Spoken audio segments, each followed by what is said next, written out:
अच्छा, अभी तक जो अपन ने स्ट्रिंग और टेंशन वाली प्रॉब्लम्स की, उसमें जो मास हम लगाते थे वो इनएनिमेट होते थे, मतलब है ना, लाइफलेस मास होता था।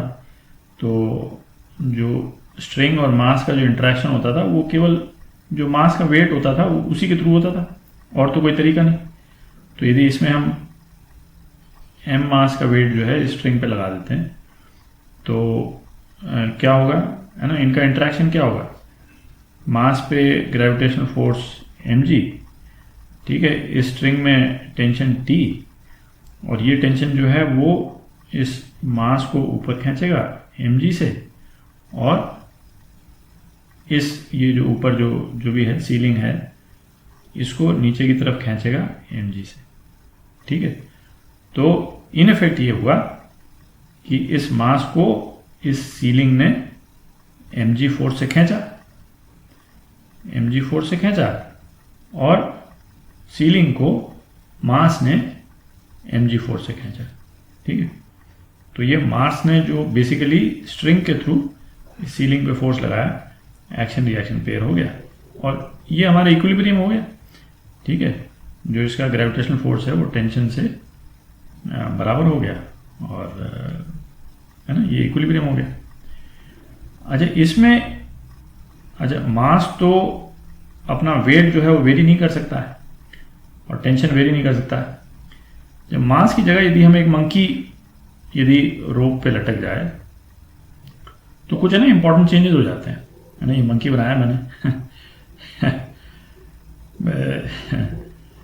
मंकी जैसा ही लग रहा है वैसे तो इसमें यदि मंकी का मास m है और मंकी यदि अभी कुछ भी नहीं कर रहा है, ठीक है, तो इस सिचुएशन में और इस सिचुएशन में कोई डिफरेंस नहीं। इस स्ट्रिंग में टेंशन होगा जो कि टेंशन T होगा, और वो टेंशन T mg के, इसका मंकी का मास नीचे mg लग रहा है, ठीक है, और ये टेंशन T जो है वो मास को, ये मंकी के जो वेट है, बेसिकली वेट नहीं, ग्रेविटेशनल फोर्स जो है उसको काउंटर बैलेंस कर देगा, ठीक है। तो जब तक मंकी अपनी जगह से हिलता नहीं है, जब तक इस सिचुएशन में और इस सिचुएशन में कोई डिफरेंस नहीं, ठीक है। अब मंकी की एबिलिटी क्या है, मंकी ऊपर क्लाइंब कर सकता है, ऊपर एक्सेलरेट कर सकता है, ठीक है।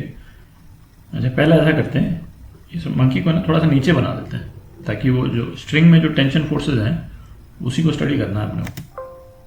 अब जरा फोर्सेज बना लेते हैं। अभी मंकी है ना मूव करना शुरू नहीं किया है, मंकी पे ग्रेविटेशनल फोर्स mg, ठीक है, इस स्ट्रिंग में टेंशन T, और T कितने के बराबर होगा, mg के बराबर होगा, टेंशन T mg के बराबर है, और ये टेंशन मंकी को ऊपर खींच रहा है, mg बराबर कर दिया उसने, और इस सीलिंग को ऊपर से नीचे खींच रहा है mg फोर्स से, ठीक है। अच्छा, मंकी क्या कर सकता है, इस रोप को और जोर से खींच सकता है, ठीक है, ऊपर चढ़ करके ऊपर और जोर से खींच सकता है। तो खींचने से क्या होगा, ये टेंशन जो है ये इंक्रीज हो जाएगा, रोप में टेंशन इंक्रीज हो जाएगा। तो ये जो mg की जो वैल्यू है वो सपोज 2 mg हो गई है कि नहीं, मंकी कर सकता है, तो सपोज 2 mg हो गई, तो यहाँ पे भी तो बेसिकली मंकी ने जो सीलिंग को खींचा, है ना, सीलिंग को खींचा तो इसकी टेंशन इंक्रीज कर दी, 2 mg हो गई, ठीक है। तो 2 mg हो गई, तो अब ये पहले T था, अब टेंशन जो है ना वो 2T हो गया, ठीक है। तो अब मंकी क्या यहीं पे रहेगा, मंकी के पे यदि हम फोर्सेस हम देखें तो ऊपर की तरफ फोर्स है 2T, है ना, और इसका मतलब 2 mg, है ना, और नीचे की तरफ तो ग्रेविटेशनल फोर्स ही है mg, तो मंकी ऊपर नेट एक्सेलरेट कर जाएगा, ठीक है। तो किस एक्सेलरेशन से ऊपर जाएगा, 2 mg, मतलब बेसिकली जो नया टेंशन है T dash minus mg is equal to ma, ठीक है, और T डैश अपने इस केस में 2 mg था, minus mg is equal to ma, तो ये इस केस में ग्रेविटेशनल फोर्स से ऊपर चला जाएगा। तो बेसिकली मंकी की एबिलिटी है इस स्ट्रिंग में टेंशन चेंज करने की, और टेंशन चेंज करते ही मंकी ऊपर चलने लग जाएगा, ठीक है। इन इफेक्ट बेसिकली यही हो रहा है। तो मतलब ये इन्हें एक्चुअली देखने में थोड़ा सा समझने में वियर्ड टाइप का लगता है कि केवल टेंशन चेंज करने से मंकी क्यों ऊपर जा रहा है ना। ये उसी टाइप की चीज़ है कि सपोज ये दीवार है कि नहीं, और ये रोप है ना, और आप यहाँ खड़े हैं, सपोज आप यहाँ खड़े हैं और आपने दीवार को खींचा है ना। शुरू में ये रोप में कोई टेंशन नहीं है, बट आपने इस रोप को खींचा तो बेसिकली आपने दीवार को खींचा है ना। तो आपने दीवार को खींचा तो दीवार ने फिर आपको खींचा, और आप एक फील करते हैं कि आप दीवार की तरफ चले गए। दीवार तो आपकी तरफ आती नहीं है ना, बट आप फील कर सकते हैं कि आप दीवार की तरफ है ना, ये रोप आपको पुल कर लेगी है ना। वही चीज़ है बेसिकली है ना, ये भी वही चीज़ है। तो इसके है ना कुछ इंटरेस्टिंग कॉन्सिक्वेंसेज रहते हैं है ना, उसको देख लेते हैं एक बार। तो जैसे एक सेट ऑफ प्रॉब्लम्स तो क्या हो गया, जैसे सिंपल रोप है ना, कोई पुली वगैरह नहीं है, सिंपल रोप है, और इसमें यदि वो बोल दे कि मंकी का मास जो है सपोज 10 kg है, और मंकी नीचे की तरफ एक्सेलरेट कर रहा है, नीचे की तरफ जा रहा है 2 मीटर पर सेकेंड स्क्वायर के एक्सेलरेशन से, ठीक है। तो फिर उसके बाद में नीचे इतने जा रहा है, तो पूछेगा कि स्ट्रिंग में टेंशन कितनी है, ठीक है। तो मंकी पे जो फोर्सेस हैं उसको हम एनालाइज कर लें। दो ही फोर्सेस हैं मंकी पे, सभी स्ट्रिंग प्रॉब्लम्स पे मंकी पे दो ही फोर्सेस हैं, एक mg नीचे, ठीक है, और टेंशन ऊपर। और इनमें कभी भी मिसमैच होगा, मतलब mg नीचे होगा तो मंकी नीचे जाएगा, और टेंशन ज़्यादा होगा तो मंकी ऊपर जाएगा, और जो बैलेंस होगा वही उसको एक्सेलरेशन दे देगा। तो नीचे की तरफ यदि मंकी एक्सेलरेट कर रहा है, ठीक है, तो mg माइनस टेंशन वो ma के बराबर हो जाएगा, ठीक है। तो टेंशन कितना हो गया, mg माइनस ma, ठीक है।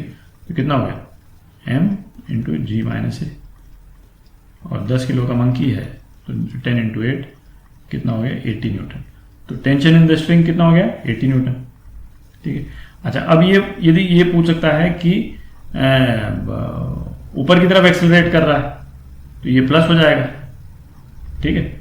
और यदि ये पूछता है कि ऊपर की तरफ जा रहा है, ऊपर की तरफ बट वेलोसिटी डिक्रीज कर रही है, ठीक है, ऊपर की तरफ डी एक्सेलरेट कर रहा है, इसका मतलब नीचे की तरफ एक्सेलरेट कर रहा है, ठीक है। तो अकॉर्डिंगली फिर आप इसको सॉल्व कीजिएगा। ऊपर की तरफ डी एक्सेलरेट कर रहा है, इसका मतलब नीचे की तरफ एक्सेलरेट कर रहा है। अच्छा, पुली वाला केसेस भी देख लेते हैं एक बार। अच्छा, अब जैसे हमने पुली पे मंकी को है ना, मंकी पुली पे जैसे जो रोप आ रही है उसमें मंकी लटका हुआ है। सपोज मंकी का मास है m, और एक ब्लॉक का मास है, ये भी, इसका ब्लॉक मास भी m है, ठीक है। अच्छा, अब तो ये क्या होगा, मंकी भी रुका हुआ है, ब्लॉक भी रुका हुआ है, कोई दिक्कत नहीं, ठीक है। अच्छा, मंकी यदि ऊपर एक्सेलरेट करने लग जाए, सपोज एक्सेलरेशन a से, बोलता है कि एक्सेलरेशन a से मंकी ऊपर एक्सेलरेट करने लग जाए, तो मास m का एक्सेलरेशन क्या होगा, ठीक है। तो अभी जैसे ये मास लटका हुआ है, इसको भूल जाएं। अपन ने जो प्रीवियस वाला केस जो किया था कि केवल सीलिंग से जो ये रोप पे मंकी लटका हुआ था, तो ऊपर जब मंकी एक्सेलरेशन ए से एक्सेलरेट करता है तो टेंशन क्या होता था, है ना, वही चीज लगाते हैं। सपोज इस पे स्ट्रिंग में टेंशन जो है वो टी आ जाएगा, ठीक है, जब ये एक्सेलरेट कर रहा है तब। तो टी वही सेम चीज है ना, टी ऊपर खींच रहा है, मंकी का ग्रेविटेशनल फोर्स नीचे है, और यही इसको, इनका डिफरेंस जो है, टी और mg का डिफरेंस जो है वो एक्सेलरेशन देगा। तो t minus mg ma, tension कितना हो गया, m a प्लस जी, ये टेंशन हो गया। अच्छा, यही टेंशन इस पे लगेगा, इस मास पे यही टेंशन लगेगा, ऊपर की तरफ लगेगा। अच्छा, इस मास का एक्सेलरेशन यदि a है, ठीक है, तो इस मास का एक्सेलरेशन क्या हो जाएगा, t minus mg is equal to m a dash. Suppose इसका एक्सेलरेशन a डैश है जो अपने को निकालना है, ठीक है। तो अब इसको यदि यहाँ डाल देंगे तो a डैश जो है वो a के बराबर ही आ जाएगा। ये टेंशन की वैल्यू इसमें डाल दें, mg कट गया है और a जो है a डैश के बराबर आ गया। तो बेसिकली ये मंकी जब ए से ए एक्सेलरेशन से ऊपर जाएगा तो ये मास भी जो है वो ए एक्सेलरेशन से ऊपर चला जाएगा, ठीक है। ये रोप मतलब लंबी होती चली जाएगी, मंकी ऊपर चला गया और ये मास भी जो है वो ऊपर ज़्यादा चला जाएगा, ठीक है। एक और एग्जांपल कर लेते हैं। ये ब्लॉक है, इसका मास हम 20 kg ले लेते हैं, मंकी का मास 10 kg ले लेते हैं, ठीक है। अच्छा, मंकी यदि ऊपर की तरफ एक्सेलरेट कर रहा है सपोज 4 मीटर पर सेकंड स्क्वायर की स्पीड से, ठीक है, कि एक्सेलरेशन से, मंकी का एक्सेलरेशन am कर देते हैं इसको, है कि नहीं। तो ब्लॉक का एक्सेलरेशन क्या है कि नहीं। यदि ये निकालना है तो इसमें वही है, मंकी का मास दिया हुआ है, इसका एक्सेलरेशन दिया हुआ है, तो हम टेंशन निकाल सकते हैं, और टेंशन निकाल लेंगे तो फिर इसका एक्सेलरेशन हम निकाल सकते हैं, ठीक है। तो इसको कर ही लेते हैं। एक्सेलरेशन ऑफ मंकी ऊपर की तरफ है 4 मीटर पर सेकंड स्क्वायर, तो इसमें टेंशन टी मान लेते हैं स्ट्रिंग में, तो टेंशन माइनस mg, ये कितना हो जाएगा ये, ठीक है। तो टेंशन कितना हो गया, mass into G plus am, है कि नहीं। मंकी का मास कितना है, मंकी का मास है 10 kg, है ना, तो 10 प्लस 4 14, तो 140 न्यूटन हो गया इसका टेंशन, इसका टेंशन 140 न्यूटन हो गया। तो ये टेंशन जो है फोर्स इस ब्लॉक को इस तरफ खींचेगा, है कि नहीं। और इस ब्लॉक पे तो दो ही फोर्स हैं, अब इसमें लगाने को यहाँ पे फ्रिक्शन भी लगा सकता था, तो फ्रिक्शन लगा देगा तो एक एलिमेंट आ जाएगा यहाँ पे एफ के फॉर्म में, है कि नहीं। इस केस में फ्रिक्शन नहीं है, तो इस बॉडी पे तो एक ही फोर्स लग रहा है, ये टेंशन फोर्स लग रहा है, तो बॉडी का एक्सेलरेशन क्या हो जाएगा, सपोज यदि acceleration of body A B है तो mass of body into acceleration of body tension के बराबर हो गया। तो एक्सेलरेशन ऑफ बॉडी कितना हो गया 140/20, 7 मीटर पर सेकंड स्क्वायर, ठीक है। तो मंकी का एक्सेलरेशन 4 मीटर पर सेकंड स्क्वायर है, पर ये बॉडी का एक्सेलरेशन जो है वो 7 मीटर पर सेकंड स्क्वायर। तो बेसिकली है ना, मंकी का एक्सेलरेशन टेंशन डिसाइड करता है, और टेंशन जो है जो भी है उससे आप ये डिसाइड कर सकते हैं भाई मंकी ऊपर जा रहा है या नीचे जा रहा है, लेकिन बेसिक प्रिंसिपल यही है। और इसी बेसिक प्रिंसिपल से सारे प्रॉब्लम हो जाते हैं। अपन प्रॉब्लम सेट करेंगे तो उसमें और क्वेश्चंस करेंगे इस टाइप।